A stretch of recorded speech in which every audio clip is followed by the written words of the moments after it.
Alright,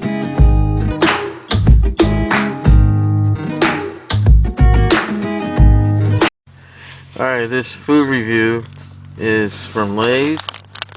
It's Kettle Cook Buffalo Chicken Dip.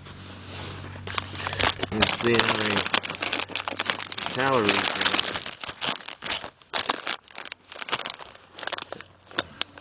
It's 200 per package, which is not a bad deal. 200 calories, which is not. It's okay. It could have been much worse.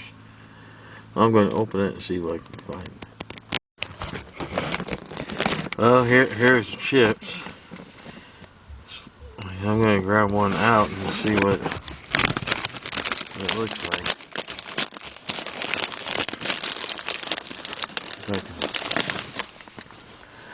It's right here. I'm going to try it, see what it says.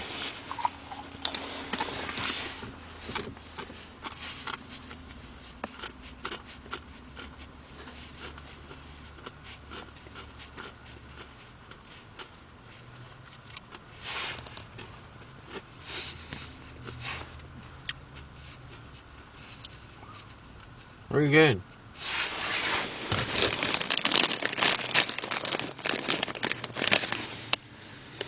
I guess try some